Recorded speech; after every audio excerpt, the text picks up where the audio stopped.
So initially, like starting off with the less interesting ones, we've got very young versions of birch polypores here. So birch polypores, Piptoporus betulinus, will only grow on dead birch trees. Everybody kind of knows about them. These bad boys. So I think these are incaps are the Coprinus family. And the longer that these are out, basically away from the stem, they'll begin auto-digesting themselves. Yes, so they release a chemical that begins to digest the actual mushroom itself. You can get some much larger ones of these shaggy ink caps, which are edible, and they're choice edible. You've got limited time to have them before they just go down to nothing. But they're called ink caps because when they auto-digest, the black result, the digested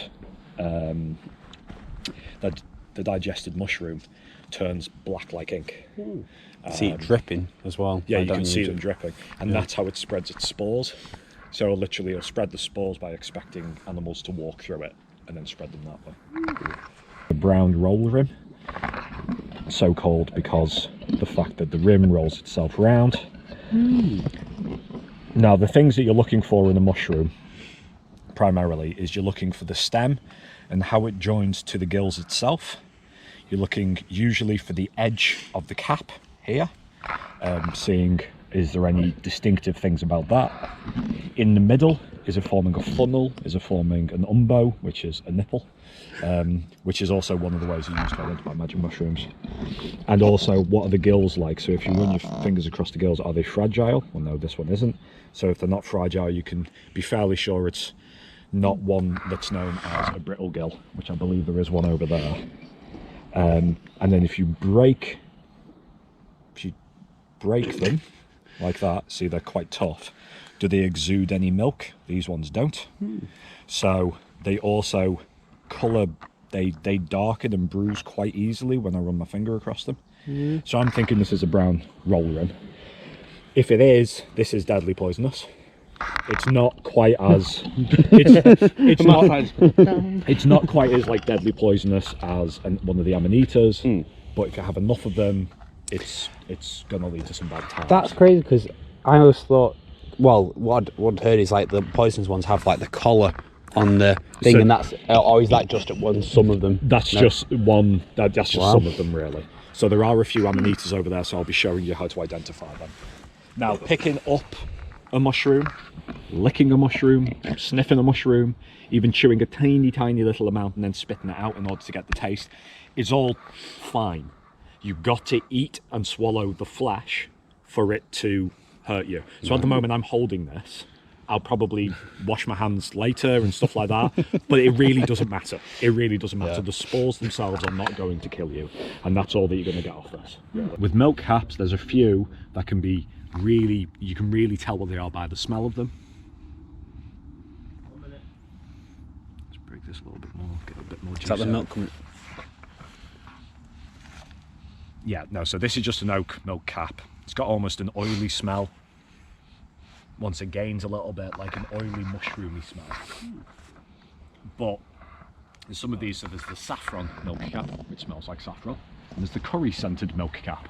And I shit you not, it smells so much like curry, it's ridiculous. Yeah, it's absolutely ridiculous.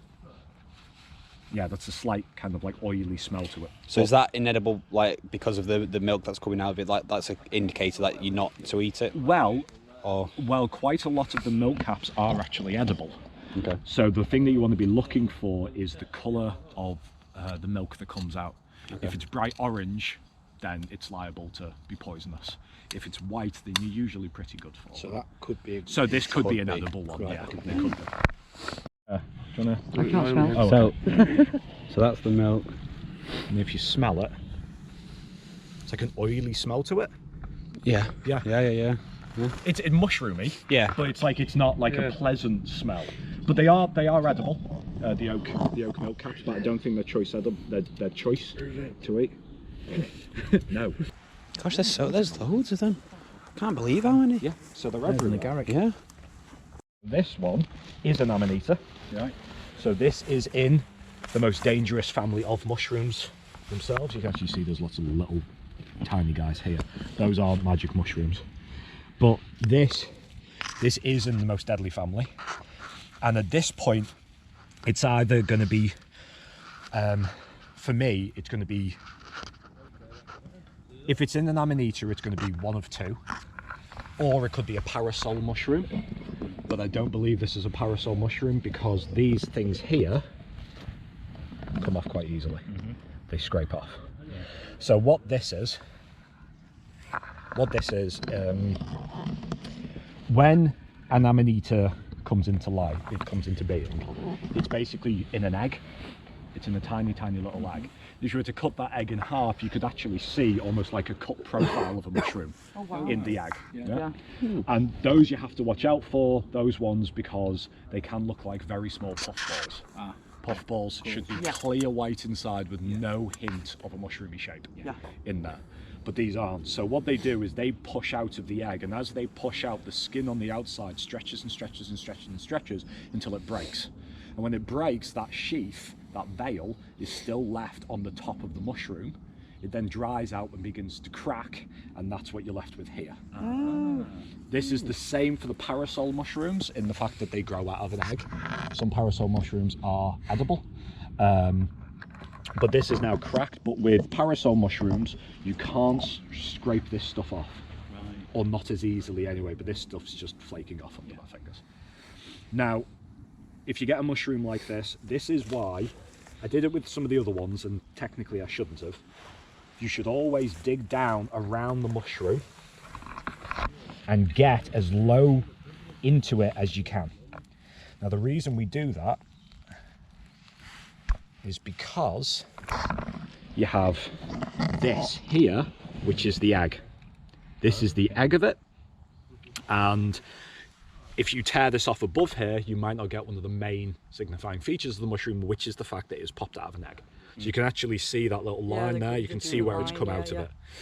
Now if we turn it over, gorgeous mushroom this, I would believe this is a panther cap. I would say this is a panther cap, which is a very poisonous mushroom. Now you've got your gills here, which are brilliant white gills. You've got that brown and that cracked surface, and you've also got this, which is the skirt of it, and this is also left over from the egg. So this is a tiny little skirt that sits underneath it. Now the reason I don't believe this is a parasol, because with parasols, the skirt on it actually kind of comes away from the stem. You can actually move the skirt up and down the stem like a ring on a shaft, like a cock ring, really. With this one, you can't. You can see that it's very, very attached. Beep. Now, so this is definitely a panther cap. Well, this is definitely an amanita, based on that. But I said it's going to be either one of two mushrooms. You've got the panther cap, and then you've got one called the blusher, and they both look very similar, but they both have a very distinctive trait. So it's like the blusher has a very distinctive trait in which if I break the stem, actually let's break up here in the cap. So if it's a blusher, what you will get is red bruising. It looks like it's been cut, essentially. You'll get red bruising that grows out of it. I'm not getting any hint of red bruising here. It's more of a brown near the cap there because it's a bit old. There might be a little bit of red in there, but I don't believe so. No, it's not brownie. Yeah, so I would say that's a panther cap. Okay. So I'm not going to pick this one because this is the early life stages of a panther cap, I believe. Of a what? Of a what? Of a panther cap. The ones that we saw over there, the bigger ones. So you can see this is how it looks when it's younger. This is the sheath. The egg. Yeah, this has just come out of the egg, so you can still see it's in that little closed up state. And once again, we can tell it's probably not parasol because these are just coming straight off under my fingers. The little remnants of the sheath. I'm just going to tuck that back in there. I haven't broken it. But yeah, that's a very young panther cap. Or a blusher again. Once again, they can look very, very similar. Yeah. And that way, you screens away from the path. That's a beautiful little example of a bolete. You can see it's just a perfect little round, little semicircle cap on it, like domed cap. It's quite slimy. Yeah, it's quite slimy on top of it. And that's the water. That's not generated. That's not generated by the mushroom. That's just the water that sits on top of it. Wow. But you can still see the same thing again. It bruises, bright colour. So once again, you can a lot of the boletes are going to look the same. How fast the bruise is. Yeah.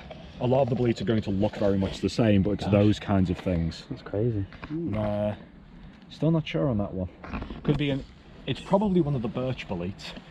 You do get ones called the orange birch bolete, but they've got a white stem on them, kind of with black mottling on them, but the top is orange. Right. And they're quite squishy. They contain a lot of water, so they are edible, but they're not really very good eating. Yeah. So you've ever seen them, one with a bright orange cap and a white black mottled stem?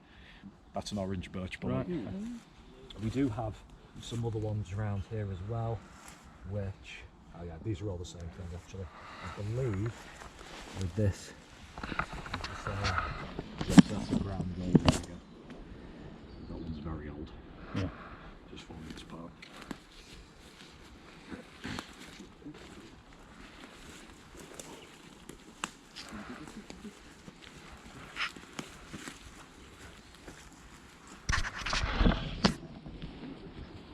See how fast that bruises. Gosh. So this is the orange type. The this orange is a birch bolete. This is the birch bolete, and there is a orange birch bolete. But you can feel, just squeeze the cap, you can feel how mushy it is. Yeah. There's not a lot of firm flesh in there. So even though you eat it, it's slimy. Yeah. And this is that black mottling that I talked about on the stem, which is actually quite pleasant under touch. Oh yeah.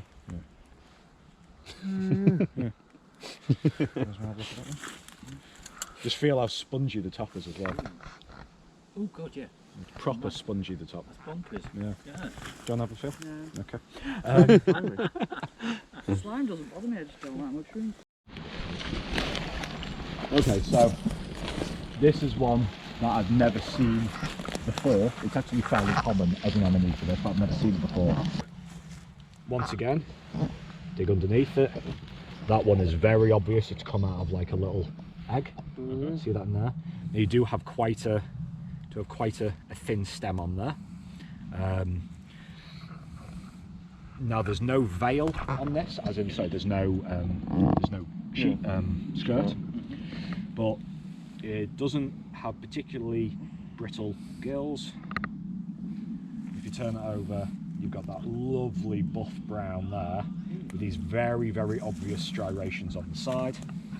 This is known as the grisette. As far as I know, the grisette is edible, and it's meant to be a choice edible as well. Now there is a version of the grisette. I think it's called the pale grisette. Once again, could be talking out my bottom.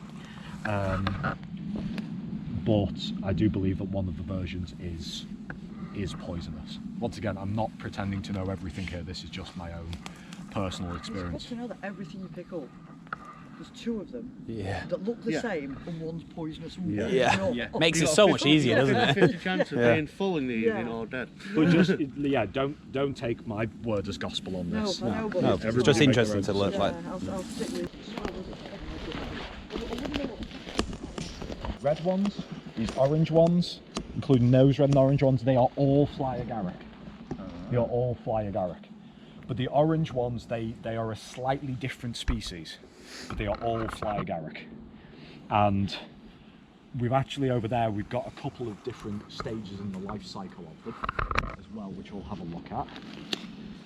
Same species of mushroom, but you can see some that have this orangey tint. You can see some very deep red ones Yeah. like these ones down here. And this is actually, A young one. this is the The shape of Amanita, it. all in 3 different stages of its life, Oh, cool. which is pretty amazing to see actually. Oh yeah, you just see the third one around the corner. Oh, and I actually just broke that one off. I didn't mean to. That's an even babier one. Wow.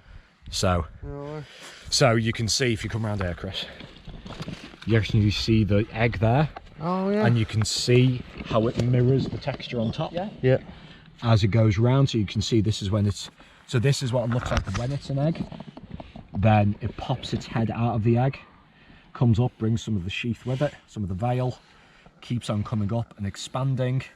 And at this point underneath, you can actually see right underneath there that there isn't a cap yet. It basically comes up and just has basically got a bulbous head on it. Yeah. That then breaks as it opens itself out, and that lower bit goes and breaks, and that turns into the skirt there. Right, yeah. But you can see that's like all 3 stages of it.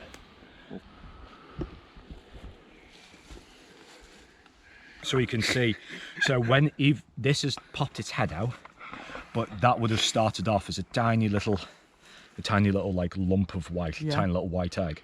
And this is what I was talking about, the difference between this and a puffball, because you can see the shape of the cap in there and the stem, you know, the infant stem. So that's why it's important to double check with your puffballs if you're picking them that they are completely flat white inside. But these are hallucinogenic, very hallucinogenic, so much so that reindeer eat them to get high, but the toxins pass straight through your body, or straight through the reindeer's body, so they get high, then they pee, then other reindeers lick the pee of the reindeer that ate the fly agaric to also get high. And the Sami people realised this is what happened, so they fed reindeer with fly agaric, then would milk the reindeer, drink the milk and get high. Oh my god. No way. Yeah. Wow. But reindeer love this stuff. Yeah. That's a good stuff. That's good. Remember, dig around it and push your finger right underneath the mushroom, right to the bottom, Finger and then deep. pop it up. That's it. Beautiful Wow. mushrooms. Absolutely gorgeous, aren't they? Gorgeous specimen, though. Yeah. Gorgeous specimen.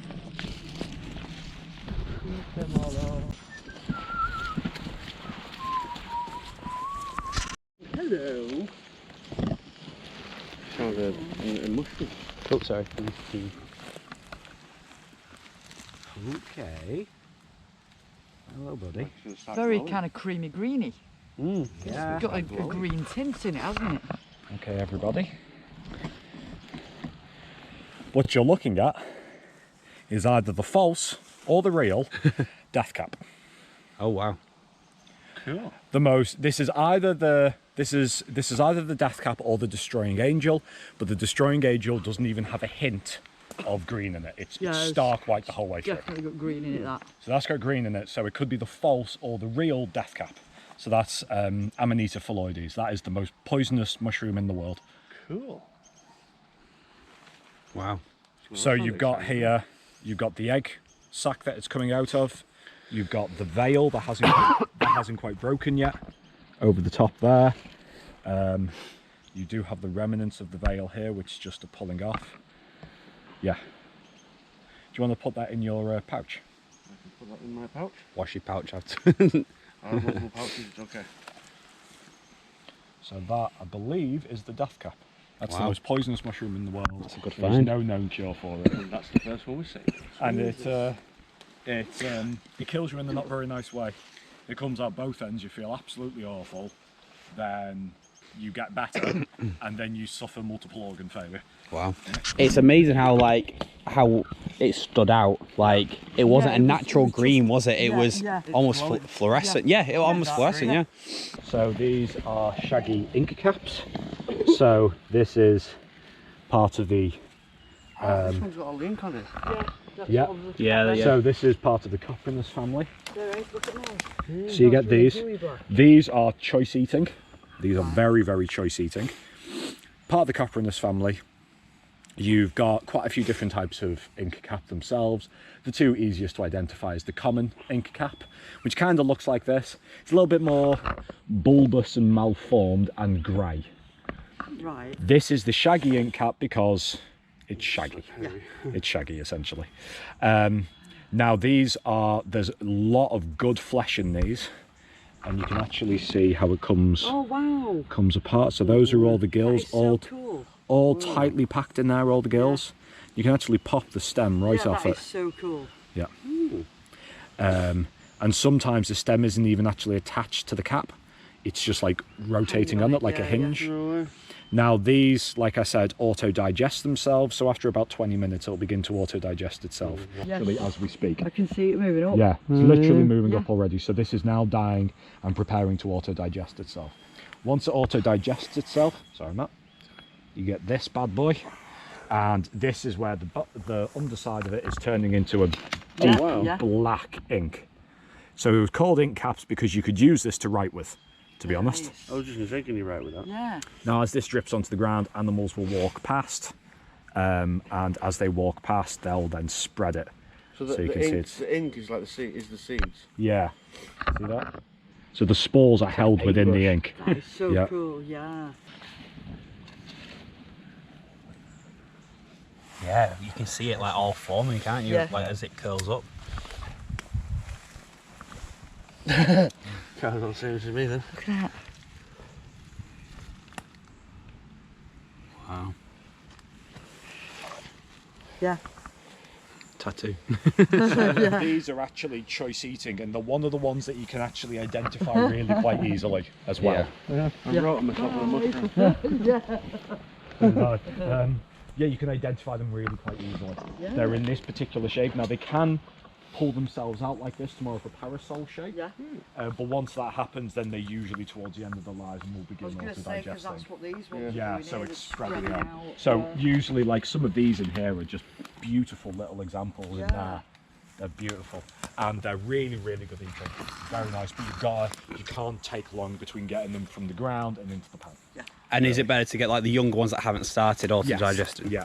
So you can see a really digested one here. You can see there's practically no cap left. Well, and that one's... Yeah, that one's gone. You can see this one. Now, something that's interesting with this. So now this is an ink cap. What's its skirt like at the bottom there? Yeah, so this is an ink cap. Yeah. But these act the same as the parasol mushroom, whereby you can move the skirt up and down. So that's what I was thinking when I saw it that low down. I was like, what's going on with that? Yeah, so that's like what the parasol mushroom will do as well. Fantastic. How cool is that? Yeah.